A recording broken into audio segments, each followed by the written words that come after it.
Hello दोस्तों, मैं विपिन कुमार गंगवार आप सब लोगों का बहुत दिल से स्वागत करता हूं अपने YouTube channel GS turning point पर। और मैं आज फिर हाजिर हुआ हूं आपके साथ एक मस्त बेहतरीन सेशन लेकर। और इसमें हम इंडियन इकोनॉमी के प्रीवियस ईयर के क्वेश्चन को क्या करेंगे, सॉल्व करेंगे। इसमें जितने भी क्वेश्चन होंगे वो सारे एक्सपेक्टेड क्वेश्चन हैं आगामी पेपरों को लेकर, और कुछ प्रीवियस ईयर के क्वेश्चंस हैं जो कि पेपरों में पूछे जा चुके हैं। तो अगर ये मेरे द्वारा दिया गया सेशन नॉलेज आपको अगर पसंद आती तो ज़्यादा से ज़्यादा इस वीडियो को शेयर करें, लाइक करें और मेरे यूट्यूब को सब्सक्राइब करना ना भूलें। चलिए पहला हम लोग क्वेश्चन पढ़ते हैं, करते हैं सॉल्व। लिखा है who has the authorise to mint the coin in India. जी हाँ, कि भारत में सिक्कों की ढलाई का अधिकार किसके पास है दोस्तों? तो याद रखिएगा, क्या आरबीआई के पास है, मिनिस्ट्री ऑफ फाइनेंस के पास है, मिनिस्ट्री ऑफ कॉरपोरेट अफेयर्स के पास है, मिनिस्ट्री ऑफ कॉमर्स के पास है। जी हाँ, क्या आरबीआई करता है या वित्त मंत्रालय करता है या कॉरपोरेट कार्य मंत्रालय करता है या वाणिज्य मंत्रालय करता है? तो दोस्तों याद रखना, हम सभी जानते हैं कि जो मिंटिंग का कार्य है, ठीक है दोस्तों, जो मिंटिंग का कार्य है वो किसका होता है? वो होता है वित्त मंत्रालय का। यानी केंद्र सरकार क्या करती है? सिक्कों की ढलाई कराती है। क्या कराती है? सिक्कों की ढलाई कराती है। ये हम सभी लोग जानते हैं। जबकि याद रखिएगा, जो कागजी नोट हैं वो जारी कौन करता है? आरबीआई। तो इसका आंसर ठीक क्या होगा? वित्त मंत्रालय। और हम सभी जानते हैं कि जो मिंट्स हैं यानी कि जो टकसालें हैं, ठीक है दोस्तों, जो टकसाल हैं, भारत में 4 टकसालें हैं और चारों को आपको पता होना चाहिए। एक है नोएडा में, याद रखिएगा। कहाँ है दोस्तों? याद रखिएगा नोएडा। ओके, एक आपकी कहाँ पड़ती है? एक आपकी पड़ती है हैदराबाद है, हैदराबाद। ओके, और एक आपकी पड़ती है मुंबई में। कहाँ पड़ती है दोस्तों? मुंबई में। तो याद रखिएगा, एक कहाँ है? मुंबई में। और एक आपकी है कोलकाता। ठीक है, तो ये याद रखिएगा, ये 4 टकसालें हैं। चारों के नाम मैंने आपको बता दिए हैं। ठीक है, एक बार फिर सुन लीजिए। एक है नोएडा में, एक कहाँ है दोस्तों? हैदराबाद में है। ओके, हैदराबाद। ठीक, तो ये याद रखिएगा, चारों मिंट्स हैं और चारों जगह जो सिक्के होते हैं भारत सरकार उसकी ढलाई कराती है। ठीक है, चलिए नेक्स्ट क्वेश्चन की ओर हम लोग बढ़ते हैं। नेक्स्ट क्वेश्चन हमारा ये है, इंपॉर्टेंट क्वेश्चन है, कई बार पेपर में पूछा जा चुका है कि closed economy is the economy where. जी हाँ, क्या है कि बंद अर्थव्यवस्था वह अर्थव्यवस्था है जहाँ। ठीक है, तो अगर बात करते हैं कि closed economy is that economy where, क्या है? Deficit financing take place. ठीक है, money supply is control by the monetary authority. ठीक है, याद रखिएगा, neither export nor import is allowed in the economy and only export take place. Hindi में क्या है कि बंद अर्थव्यवस्था वह अर्थव्यवस्था है जहाँ क्या? घाटे का वित्त पोषण होता है। मुद्रा, दूसरा है बी ऑप्शन, मुद्रा आपूर्ति मौद्रिक प्राधिकरण द्वारा नियंत्रित होती है। सी ऑप्शन है, अर्थव्यवस्था में ना तो आयात ना ही निर्यात की अनुमति है या केवल निर्यात होता है। तो दोस्तों मैंने अपनी क्लासेस में आपको पढ़ाया भी है, जो ऑफलाइन मुझसे लोग पढ़ते हैं, ऑनलाइन भी मैं कॉन्सेप्ट वाली क्लासेस बहुत जल्दी शुरू करने वाला हूं।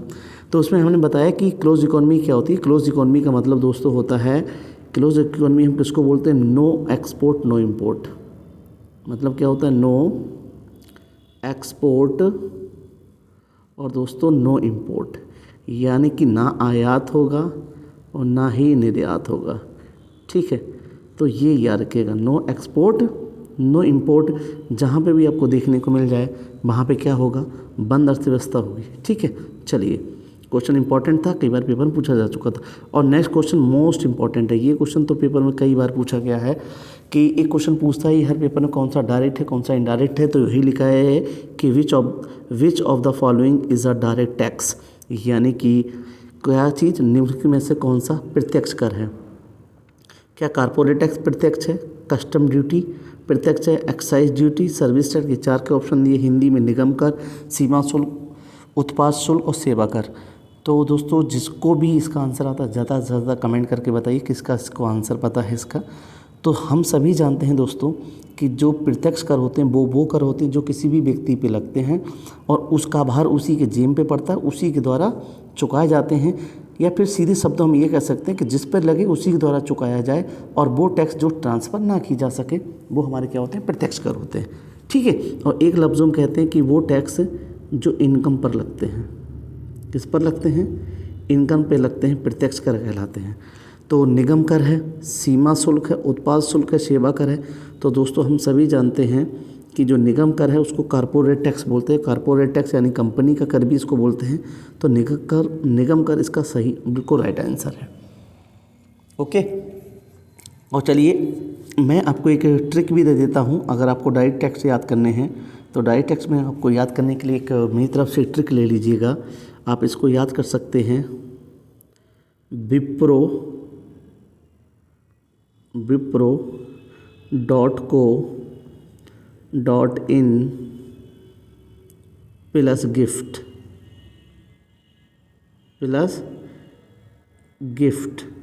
ठीक है दोस्तों, तो याद रखिएगा wipro.co.in प्लस गिफ्ट, यानी कि वेल्थ टैक्स यानी कि धन कर, प्रो मतलब प्रॉपर्टी टैक्स यानी कि संपत्ति कर, कॉर्पोरेट टैक्स यानी कि निगम कर, IN मतलब इनकम टैक्स, और यार कि गिफ्ट टैक्स का मतलब उपहार कर।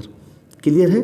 तो ये होगी डायरेक्ट टैक्स के लिए। और इनडायरेक्ट टैक्स के लिए अगर आप याद करना चाहते हैं तो एक शब्द याद कर सकते हैं, एक्सक्यूज़ मी।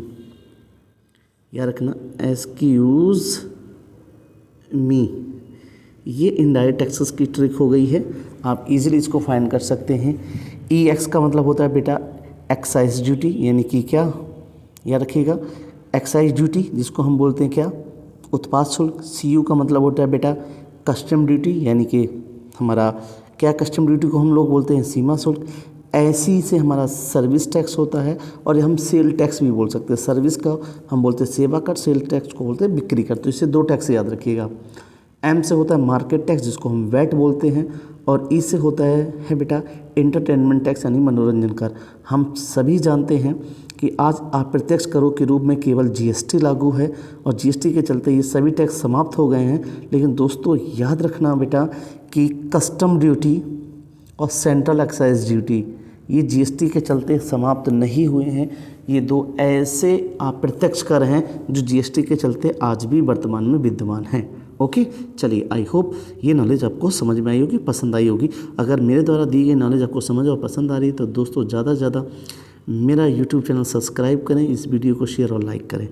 मैं ऐसी ही वीडियोज़ में आपके साथ लाता रहूँगा, मोस्ट क्वेश्चन इंपॉर्टेंट लाता रहूँगा आपके लिए। ठीक है, चलिए अगर हम लोग बात करते हैं, अगला क्वेश्चन है कि what kind of unemployment is found in the agriculture sector of India. जी हाँ, कि भारत के कृषि क्षेत्र में किस प्रकार की बेरोजगारी देखने को मिलती है।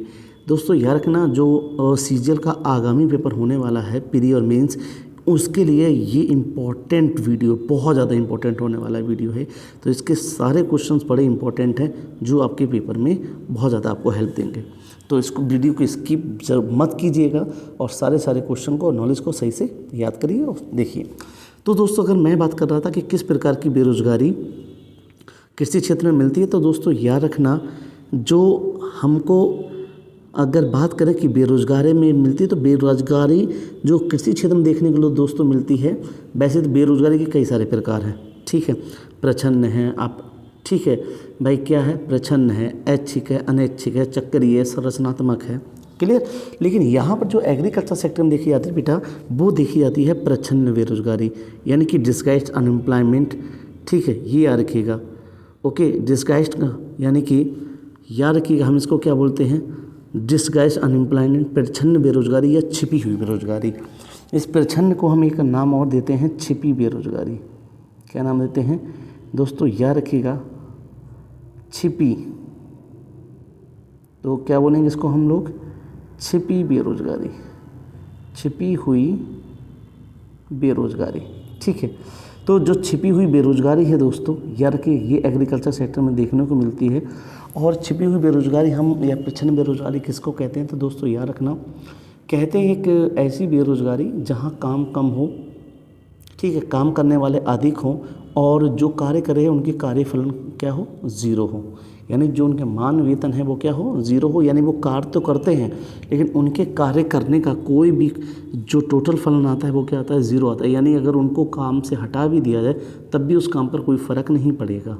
ठीक है, तो कहते हैं जहाँ काम कम है, काम करने वाले ज़्यादा हैं, वहाँ क्या होता है, रोज़गार में भी बेरोज़गारी छिपी होती है, जिसको बोलते हैं प्रच्छन्न बेरोज़गारी, यानी कि डिस्गाइज्ड अनएम्प्लॉयमेंट या छिपी हुई बेरोज़गारी। एग्रीकल्चर सेक्टर में यही हमको देखने को मिलती है।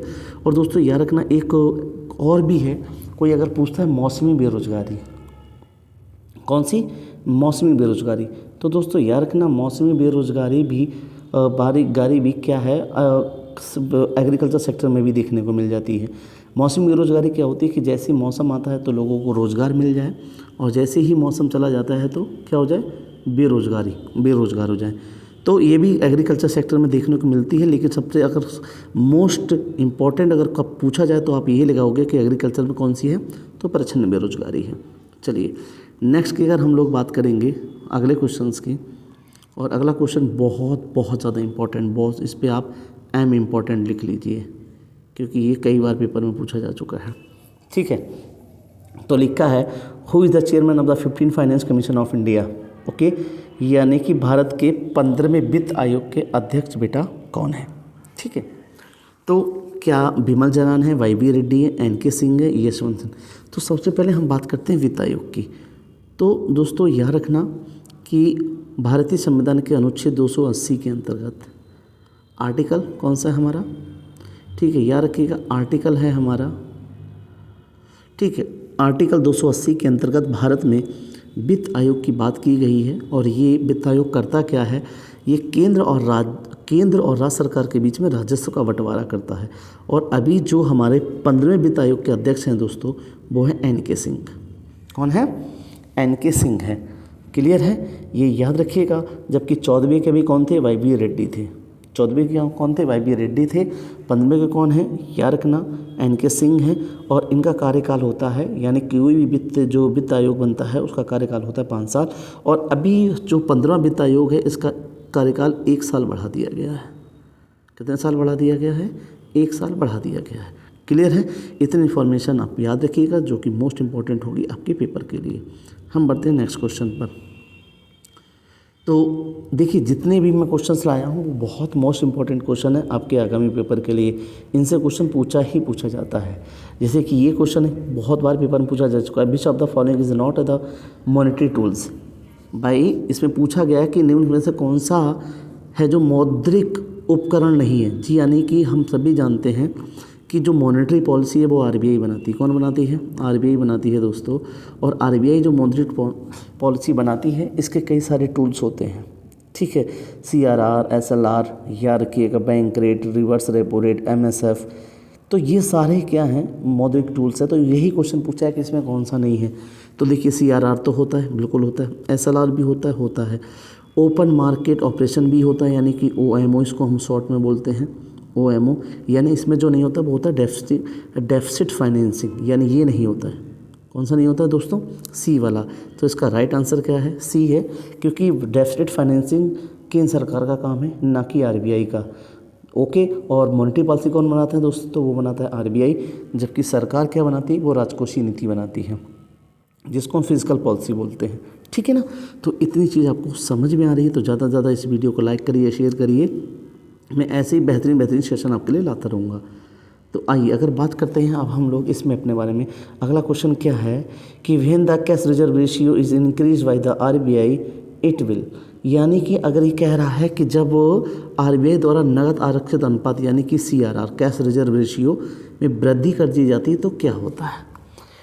तो देखो हम सभी जानते हैं कि सीआरआर क्या होता है। जो नहीं जानता वो बेटा बहुत ध्यान से सुनिएगा कि सीआरआर क्या होता है। सीआरआर होता क्या है कि जब कभी भी कोई वाणिज्यिक बैंक अपनी कुछ जमा को आरबीआई के पास जमा करती है। ठीक है, अब जो जमा होती है वो आरबीआई के नगद के रूप में होती है, यानी कि कोई भी बैंक अपनी कुछ जमा को नगदी के रूप में आरबीआई के पास रख देती है। तो जिस परसेंटेज से ये रखी जाती है उसी परसेंट के रेशियो को हम क्या बोलते हैं, सीआरआर, यानी कैश रिजर्व रेशियो, नगद आरक्षित अनुपात। अब दोस्तों ज़रा ये समझ लीजिए, अगर आरबीआई ने, अगर मैं बोल देता हूँ कि अभी मान लीजिए 4% है, तो कहने का मतलब ये है कि अगर बैंक ने अपना 4% इसके पास नगद पैसा रखा होगा, ठीक है। अब दोस्त क्या करता है, अगर आरबीआई ने बढ़ाकर ये क्या कर दिया 6% कर दिया, क्या कर दिया 6% कर दिया, तो बैंक को अपना पैसा कितना रखना पड़ेगा, अब 6% रखना पड़ेगा। तो दोस्तों अगर बैंक ज़्यादा पैसा रखेगा तो उसके पास लोन देने के लिए कम रह जाएगा, अगर बैंक के पास लोन देने के लिए पैसा कम रह जाएगा तो लोन कम बटेगा, लोन कम बटेगा तो बाज़ार में मुद्रा निर्गमन क्या होने लगेगा, कम होने लगेगा।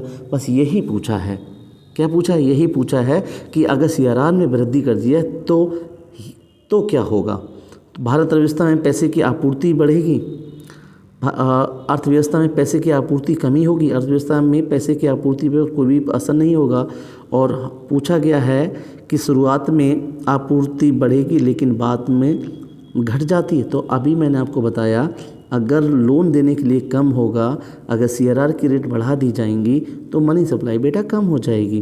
तो यही लगाना है, बी वाला आंसर, अर्थव्यवस्था में पैसे की आपूर्ति में क्या आएगी, कमी आएगी, यानी क्या आ जाएगा, decrease the supply of the money in the economy, decrease the supply of the money in the economy.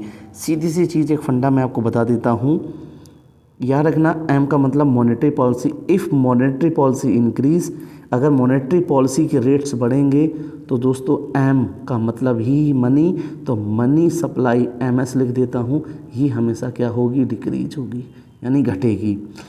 अगर दोस्तों ये मॉनेटरी पॉलिसी के रेट क्या होंगे, कम होंगे, तो याद रखना एमा से मतलब कि मनी सप्लाई ये हमेशा क्या होगी, बाज़ार में बढ़ेगी। क्लियर है। अगर मौद्रिक नीति की दरें कम होती हैं तो मुद्रा सप्लाई, मुद्रा की आपूर्ति हमेशा बढ़ेगी। अगर मौद्रिक नीतियाँ, रेट्स बढ़ेंगे, क्या होंगे, बढ़ेंगे, तो दोस्तों याद रखना मुद्रा की आपूर्ति बाज़ार में कम होगी। आई होप बहुत अच्छे से कॉन्सेप्ट मैंने आपको समझाया, इसको याद रखिएगा, ये कई बार पेपर में पूछा गया है। चलिए हम करेंगे नेक्स्ट क्वेश्चन की बात, और अगला क्वेश्चन अपना ये है, क्या है कि माइक्रो इकोनॉमिक्स और मैक्रो इकोनॉमिक्स शब्द किसके द्वारा दिया गया। तो ये हम सभी जानते हैं, और जो नहीं जानता तो याद रखिएगा, इसको बहुत अच्छे से समझ लीजिएगा। जो रेजनर फ्रिक्स हैं, कौन से रेगनर फ्रिक्स हैं, ये इनके द्वारा दिया गया शब्द है micro and macro economy. Clear है, ओके। चलिए हम बढ़ते हैं नेक्स्ट क्वेश्चन पर। अगला क्वेश्चन हमारा ये है, याद रखना दोस्तों, अगला क्वेश्चन क्या है कि लॉरेंज वक्र किसका चित्र में प्रतिनिधित्व करता है। तो याद रखिएगा लॉरेंज वक्र जो है, अगर हम बात करें तो लॉरेंज वक्र कहें लॉरेंज ने ही दिया था, और ये गरीबी से संबंधित है, लेकिन गरीबी में आय की असमानता को बताता है। जैसे अगर मैं इसका ग्राफ खींचूं तो ये ग्राफ है और ये एक स्टैंडर्ड लाइन माना, तो इन्होंने बताया था कि अगर जो लोग अपनी आवश्यकताओं से जितनी दूर होंगे वो गरीबी से उतने ही ग्रसित होंगे। यानी कि ये कोई आधार लाइन मैंने मानी है ये, ठीक है, और इस आधार लाइन से जो भी आय जितनी ज़्यादा दूर होगी, उसमें जितने लोग ज़्यादा इस आय से अपनी बेसिक नीड से ज़्यादा दूर होंगे तो उनमें ही आय की असमानता बढ़ती जाएगी। ठीक है, मान लो ये पहला ए मान लो, फिर ये बी मान लो, ये सी मान लो, तो ये जो वक्र बनाया, ये जो आय दिखाता है, ये क्या दिखाता है, इनकम डिस्ट्रीब्यूशन को दिखाता है। किसको दिखाता है, इनकम डिस्ट्रीब्यूशन को दिखाता है, आय वितरण को दिखाता है। पर याद रखना दोस्तों, आय की असामान्यता को दिखाता है, आय की असामान्यता। ठीक है, क्लियर है, आय की असमानता वितरण को दिखाता है, यानी इसका आंसर क्या रहेगा। ठीक है, क्या रहेगा, बिल्कुल याद रखिएगा दोस्तों, क्या रहेगा, सी रहेगा। अगर कभी भी आय की असमानता का वितरण ना दिया हो तो ये किसके आधार पर कब दिया गया था, तो दोस्तों ये याद रखिएगा, इसको जो बताया गया वो बताता है निर्धनता में। जब पॉवर्टी को हम पढ़ते हैं गरीबी में, तब आय की असमानता के आधार पर गरीबी को बांटा जाता है, उसमें ये लॉरेंज वक्र बनता है।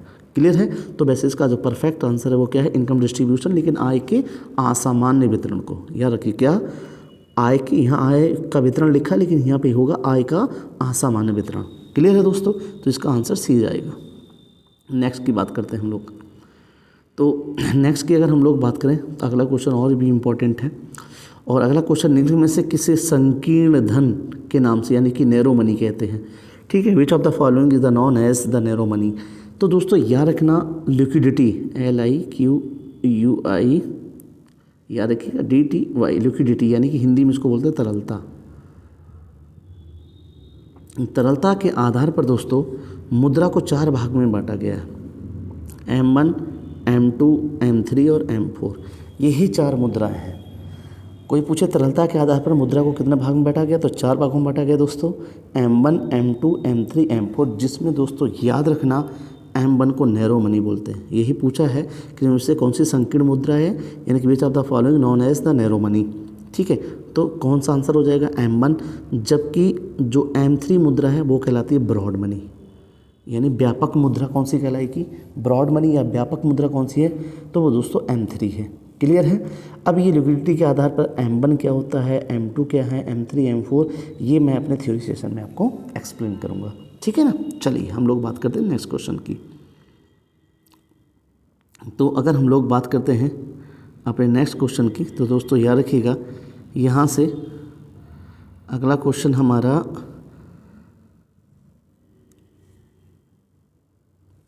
चलिए, तो अगर यहाँ से अगर हमने बात की अगले क्वेश्चन की, तो अगला क्वेश्चन हमारा ये है कि सेबी की स्थापना कब हुई। सेबी की स्थापना कब हुई, तो दोस्तों याद रखना जो सेबी की स्थापना हुई है, ठीक है, तो वो हुई है 1988 को। ठीक है, सेबी की स्थापना कब हुई, 1988 को दोस्तों।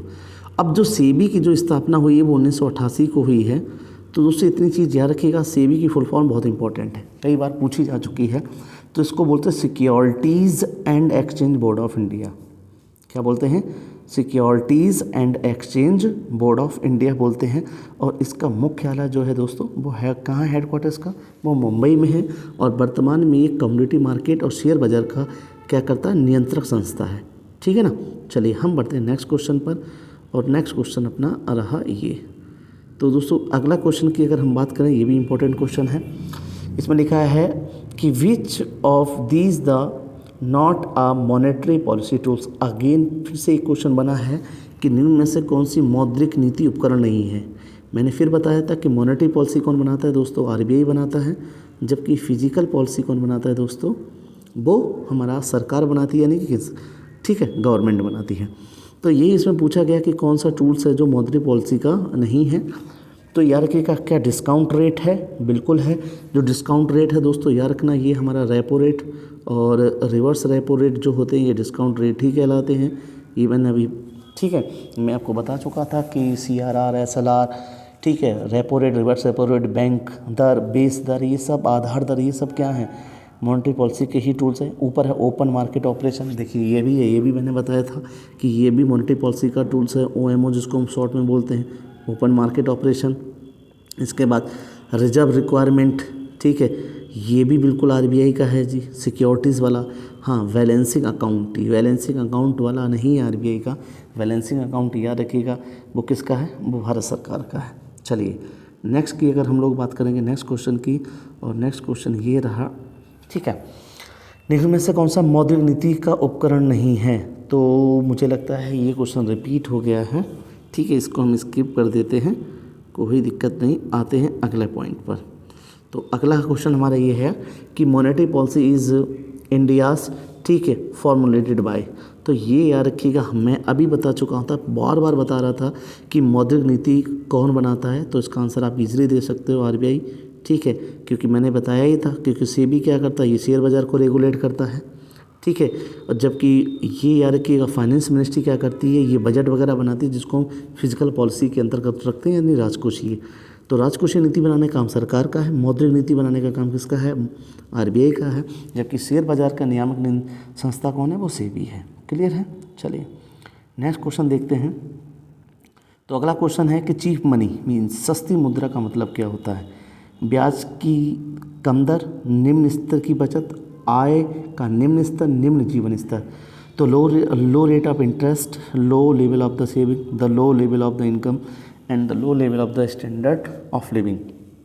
तो दोस्तों याद रखना, चीप मनी या सस्ती मुद्रा जो हम कहते हैं कि वो मुद्रा जो हमको आसानी से प्राप्त हो जाए, आसानी दर कम ब्याज पर मिल जाए, वो चीप मनी कहलाती है। ठीक है, तो याद रखिए इसका पहला ही आंसर होगा, ठीक है, लो रेट ऑफ द इंटरेस्ट, यानी ब्याज की कम दर जिस मुद्रा की होती है वो चीप मनी कहलाती है। दोस्तों एक होती है हार्ड मनी, तो हार्ड मनी में याद रखना उस पर क्या होता है, हाई रेट्स ऑफ इंटरेस्ट होता है, और वो मुद्रा जो आसानी से प्राप्त ना की जा सके वो क्या कहलाती है, हार्ड मनी कहलाती है। क्लियर है। चलिए नेक्स्ट की बात करेंगे।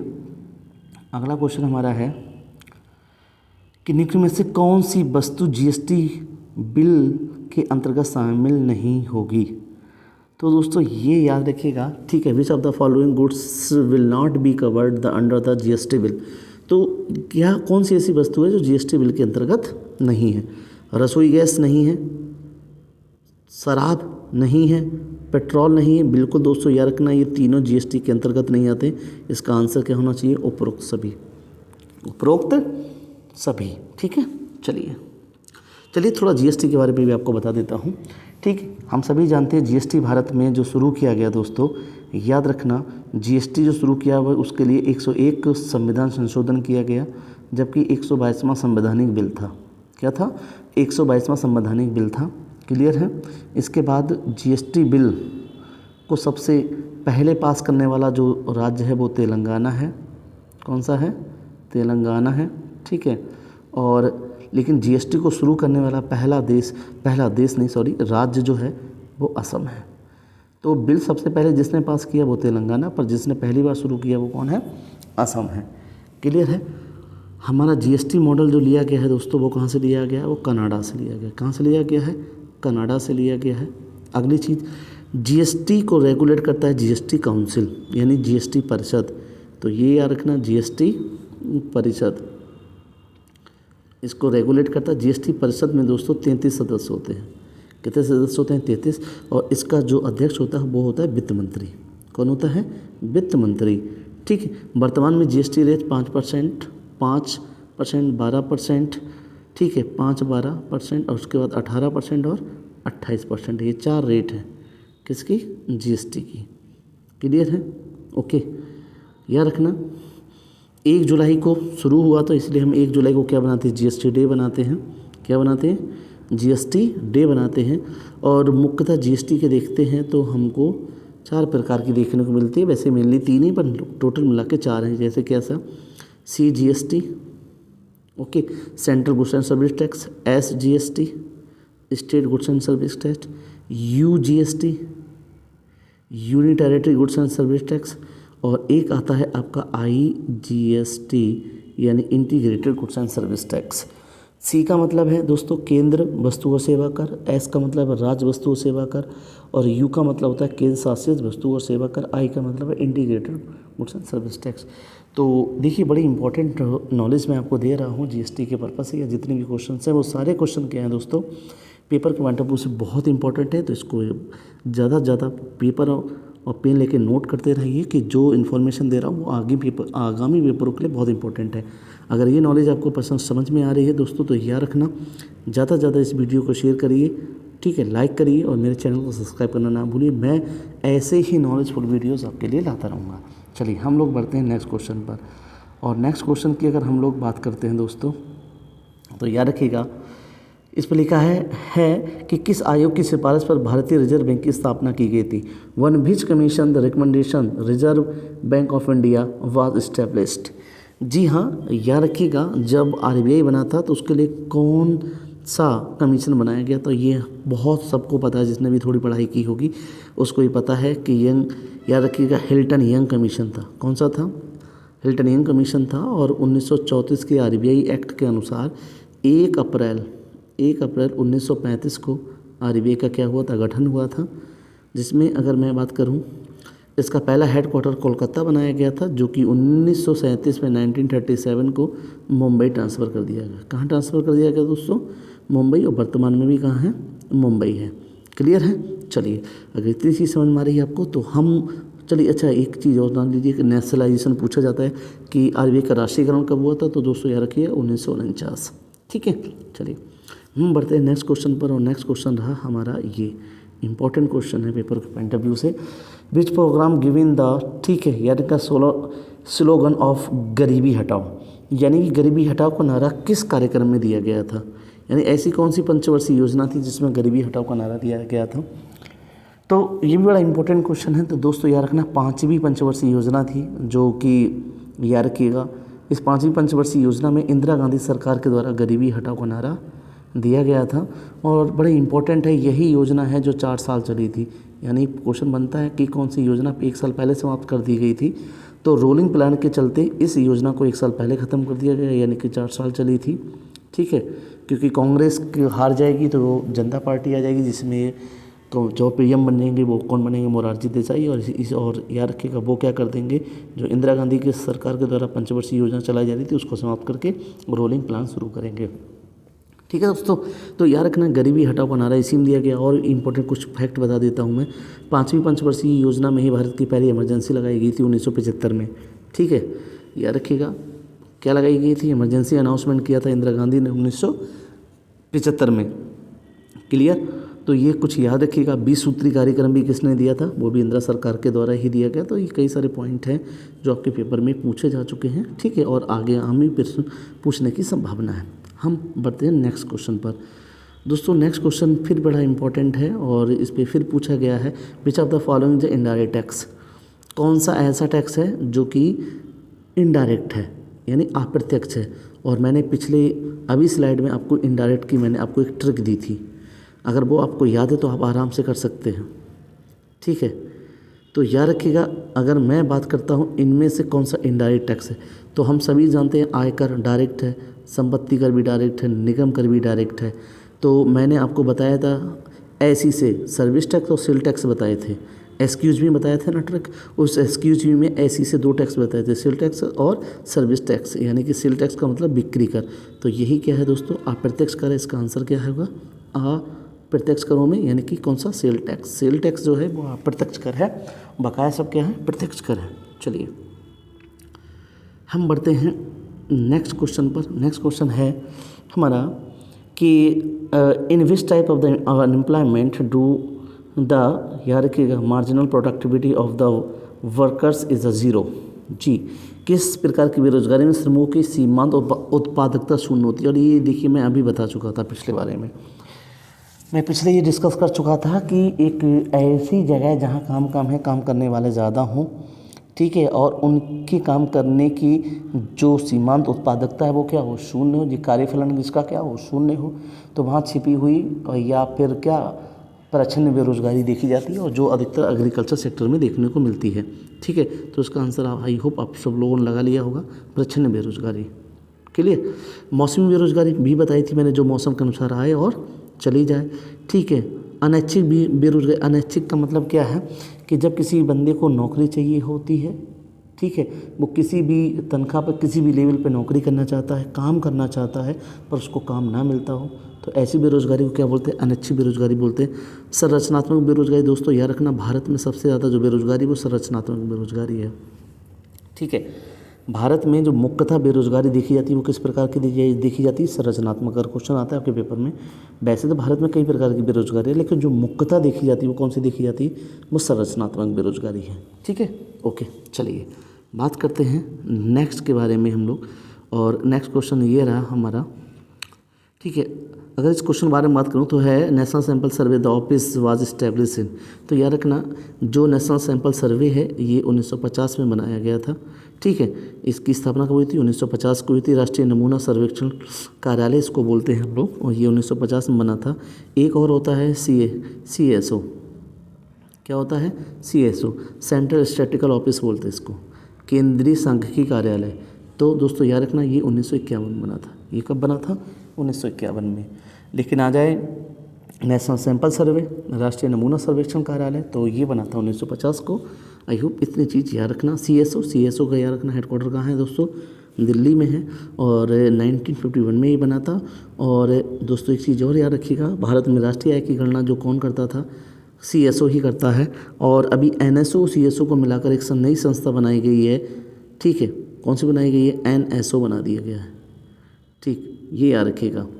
ओके, क्लियर है, तो इसको याद रखिएगा।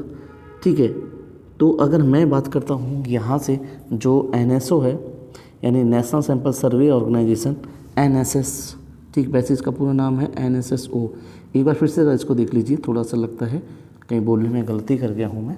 ठीक है, तो दोस्तों याद रखिएगा, एक बार फिर से इस क्वेश्चन को एक्सप्लेन कर देता हूँ। NSSO, इसको हम बोलते हैं क्या, NSSO, ठीक है, इसकी स्थापना 1950 को हुई थी। ठीक, एक दूसरा होता है CSO, इसकी जो स्थापना हुई है वो 1951 में हुई है, 1951 में। ठीक है, NSSO को बोलते हैं राष्ट्रीय नमूना सर्वेक्षण कार्यालय, यानी कि नेशनल सैंपल सर्वे ऑफिस।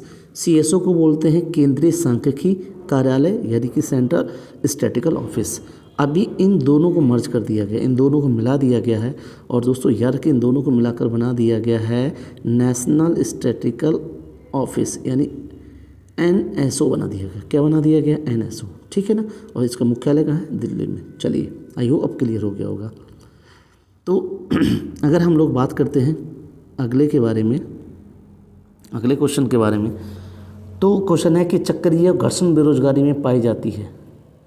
तो चक्रीय बेरोजगारी और घर्षणात्मक बेरोजगारी में पाई जाती है। दोस्तों याद रखना, चक्रीय बेरोजगारी का मतलब होता है कि ऐसी बेरोजगारी जो कि बाजार परिवर्तन के कारण उत्पन्न होती हो। ठीक है, यानी कहाँ, जब कभी मांग बढ़े तो रोज़गार बढ़ जाए, और जब कभी मांग घट जाए तो बेरोजगारी बढ़ जाए। ठीक है, तो ये चक्कर चलता रहता है। ये अधिकतर विकसित देशों में मिलती है। कहाँ मिलती है, ठीक है, विकसित देशों में मिलती है। ठीक है, और जबकि घर्षणात्मक बेरोजगारी हमको देखने को मिलती है वो विकासशील देशों में मिलती है। तो दोस्तों इसका जो आंसर होना चाहिए वो कम विकसित देश होता है, विकासशील देशों में, तो इसका आंसर ए होना चाहिए। ठीक है, चलिए नेक्स्ट की हम लोग बात करते हैं। तो अगर नेक्स्ट क्वेश्चन की अगर हम लोग बात करें, अगला क्वेश्चन है दोस्तों, भारत के कृषि क्षेत्र में किस प्रकार की बेरोजगार पाई जाती है। ये क्वेश्चन हम कर चुके हैं, इसका आंसर क्या था, प्रच्छन्न बेरोजगारी। ठीक है, अगले क्वेश्चन की अगर हम लोग बात करते हैं, ये क्वेश्चन कई बार पूछा गया है पेपर में और बड़ा इम्पोर्टेंट है। ठीक है, ग्रेशम का नियम संबंधित है। तो याद रखिएगा, ग्रेशम का नियम किससे संबंधित है दोस्तों, वो है धन के संचालन से। ठीक है, धन के संचालन से कैसे है कि ग्रेशम का नियम कहता है एक बुरी मुद्रा अच्छी मुद्रा का चलन बाजार में बंद कर देती है। तो याद रखिएगा, इसको ग्रेशम का लॉ कहते हैं। क्या है, ग्रेशम का लॉ। और इसको और याद रखिएगा धन निष्कासन का सिद्धांत भी कहते हैं। क्यों कहते हैं कि एक बुरी मुद्रा यानी बैड मनी एक गुड मनी का चलन बाजार में क्या कर देती है, बंद कर देती है, जिसको हम क्या नाम देते हैं, ग्रेशम लॉ। ठीक है, चलिए अगर नेक्स्ट की अगर हम लोग बात करते हैं, यहाँ से अगला क्वेश्चन हमारा ये है, यदि बाजार में प्रचलित मजदूरी पर काम करने के लिए तैयार है लेकिन उसे काम नहीं मिल रहा है तो इस प्रकार की बेरोजगारी को क्या कहेंगे। अभी मैंने बताया था, इसको हम अनैच्छिक बेरोजगार कहते हैं। अगर कोई बंदा है रोज़गार चाहता है, उसको रोज़गार ना मिलता हो तो वो क्या है, एक अनैच्छिक बेरोजगारी है। ठीक है, अगला क्वेश्चन इंपॉर्टेंट है पेपर के पॉइंट ऑफ व्यू से, और सारे क्वेश्चन देखिए मैं जितने भी कर रहा हूँ वो सारे इंपॉर्टेंट ही हैं और किसी ना किसी पेपर में आज तक पूछे जा चुके हैं या पूछने की संभावना है। बड़ा इंपॉर्टेंट सेशन है ये, होगा आपके लिए अगर आप इसको पूरा देखते हैं और पेन कॉपी लेकर बताई हुई मेरी इन्फॉर्मेशन को आप नोट करते हैं। लिखा है first 5 year plan of India was based on the, तो कहते हैं कि भाई भारत की जो प्रथम पंचवर्षीय योजना थी वो किस पर आधारित थी, यानी उसका मॉडल कौन सा था। तो दोस्तों याद रखिएगा, ये सभी को पता है, जिसने भी थोड़ी पढ़ाई की उसको सबको पता है कि हेराल्ड डोवर मॉडल था। ठीक है, पहली पंचवर्षीय योजना के लिए था, और पीसी महालनोबिस ये सेकंड के लिए था। ठीक है, क्या था, पीसी महालनोबिस सेकंड के लिए था, और जबकि हेराल्ड डोवर मॉडल किसके लिए था, पहली पंचवर्षीय योजना के लिए था। क्लियर है, चलिए नेक्स्ट क्वेश्चन की ओर हम बढ़ते हैं, और नेक्स्ट क्वेश्चन ये रहा आपकी स्क्रीन पर, ये लिखा है the annual financial statement the lead before the 2 hours parliament the, ठीक है, अकॉर्डिंग विद, ठीक है, वार्षिक वित्तीय विवरण संसद के दोनों सदनों के समक्ष किसके अनुसार रखा जाता है। ठीक है, तो याद रखिएगा जो रखा जाता है, अगर ये आर्टिकल पूछा है दोस्तों तो मैं आपको थोड़ा बता देता हूँ। आर्टिकल है 112, भारतीय संविधान के अनुच्छेद 112 में एक वर्ड दिया है AFS, एनुअल फाइनेंशियल स्टेटमेंट, ये जो लिखा हुआ है। ठीक है, वित्तीय वार्षिक विवरण बोलते हैं इसको हम लोग, क्या बोलते हैं, वार्षिक वित्तीय विवरण बोलते हैं। लेकिन भारत में कहीं भी बजट का जिक्र नहीं है, तो दोनों सदनों के समक्ष जो रखा जाता है दोस्तों वो रखा जाता है किस अनुच्छेद के अंतर्गत, 112 अनुच्छेद के अंतर्गत। ठीक है, क्लियर, याद रखें अनुच्छेद आर्टिकल 110 भी बजट से ही संबंधित है। ठीक है, लेकिन जो बजट की बताता है, जो AFS शब्द को बताता है वो कौन सा है, वो 112 है। चलिए बात करते हैं नेक्स्ट की, और नेक्स्ट क्वेश्चन की अगर हम लोग बात करते हैं तो क्वेश्चन है banking sector come under which of the following sector. जी हाँ, बैंकिंग क्षेत्र में से किस क्षेत्र के अंतर्गत आता है, ये इंपॉर्टेंट क्वेश्चन है, कई बार पूछा जा चुका है। तो याद रखना दोस्तों, सेवा क्षेत्र के अंतर्गत आता है। सेवा क्षेत्र को किस में रखा गया, तृतीय क्षेत्र में, यानी कि जो टर्सरी सेक्टर है, थर्ड सेक्टर है, उसको हमने किस में रखा है, सेवा क्षेत्र में रखा है। और बैंकिंग किस में आता है, वो टर्सरी सेक्टर में ही आता है। दोस्तों याद रखना, एग्रीकल्चर प्राइमरी में रखा गया है, जबकि इंडस्ट्रियल्स को क्या रखा गया, सेकेंडरी क्षेत्र में रखा गया है। क्लियर है। चलिए तो नेक्स्ट क्वेश्चन की ओर हम लोग बढ़ते हैं और अगला क्वेश्चन हमारा ये रहा। ठीक है, लिखा है the main object of the, ठीक है, 12th 5 ईयर प्लान इज, जो 12वीं पंचवर्षीय योजना थी उसका मेन उद्देश्य क्या था। तो दोस्तों याद रखना, जो इसका मेन उद्देश्य था, ठीक है, ऑप्शन दिया है समावेशी विकास और गरीबी में कमी, समावेशी और सतत विकास, बेरोजगारी को कम करने के लिए सतत और समावेशी विकास, तेज टिकाऊ और अधिक समावेशी विकास। तो सब याद रखिएगा, जो इसका था लक्ष्य था वो डी वाला ऑप्शन ठीक हो जाएगा, faster sustainable and more inclusive growth. जी हाँ, क्या हो जाएगा, faster sustainable and more inclusive growth, यानी तेज टिकाऊ और अधिक समावेशी विकास। क्लियर है। चलिए, तो ये 12वीं पंचवर्षीय योजना की थी। और एक चीज़ दोस्तों याद रखिएगा, भारत में 12 ही पंचवर्षीय योजना बनी हैं जो 2017 तक चली थी, क्योंकि 2015 में नीति आयोग के चलते योजना आयोग को समाप्त कर दिया था। ठीक है सर। चलिए दोस्तों आगे की बात करते हैं कि where is the headquarter of NABARD. तो याद रखिए, नाबार्ड का जो हेड क्वार्टर वो कहाँ है, मुंबई में है। और नाबार्ड की स्थापना दोस्तों हुई थी 1982 को। कब हुई थी, 1982 को। इसका मुख्यालय कहाँ है, मुंबई में है। और जितने भी RRBs क्या हैं, RRBs यानी कि रीजनल रूरल बैंक के, क्षेत्रीय ग्रामीण बैंक हैं, उन बैंकों के संचालित के रूप में काम करता है कौन, नाबार्ड। और नाबार्ड की फुल फॉर्म कई बार पेपर में पूछे जा चुकी है, तो एक बार याद रखिएगा, National Banking for Agriculture and Rural Development. जी हाँ, National Bank for Agriculture and Rural Development. ठीक है। चलिए नेक्स्ट क्वेश्चन की हम लोग बात करते हैं। और नेक्स्ट क्वेश्चन रहा ये, who is the called the father of economics. ठीक है दोस्तों, तो याद रखिएगा, इकोनॉमिक्स का फादर किसको कहा जाता है। तो याद रखिए, अगर आ जाए इकोनॉमिक्स का फादर कौन है, तो याद रखिए बेटा कौन है, एडम स्मिथ है। लेकिन अगर मॉडर्न का आ जाए, मॉडर्न इकोनॉमिक्स का फादर कौन लगाइएगा, तो JM कीन्स लगाइए। कौन लगाइएगा, JM कीन्स। ठीक है, क्लियर है। ये याद रखिएगा, मॉडर्न कोई पूछे आधुनिक अर्थशास्त्र के पिता कौन है, तो JM कीन्स। और वैसे आ जाए इकोनॉमिक्स के फादर कौन है, तो एडम स्मिथ। एडम स्मिथ की किताब भी आपको याद रखनी होगी, इसका नाम था वेल्थ ऑफ नेशन। क्या नाम था, वेल्थ ऑफ नेशन। ठीक है। चलिए ठीक, तो ये कुछ क्वेश्चन थे जो मैं आज आपके साथ लेकर जुड़ा था। और दोस्तों अगर ये मेरे द्वारा दी गई नॉलेज और ये क्वेश्चंस आपको पसंद आए हैं, अच्छे लगे हैं, तो इस वीडियो को ज़्यादा से ज़्यादा शेयर कीजिए, लाइक कीजिए। मैं ऐसे ही अच्छी वीडियो को लेकर अच्छे क्वेश्चंस आपके साथ लेकर जुड़ता रहूँगा। तो मेरे YouTube channel GS turning point को सब्सक्राइब करना ना भूलें। इस वीडियो को ज़्यादा से ज़्यादा लाइक करें, शेयर करें। मैं मिलूँगा ऐसे ही एक नॉलेजफुल वाले नेक्स्ट वीडियो में। तब तक के लिए take care and goodbye. धन्यवाद। Thank you.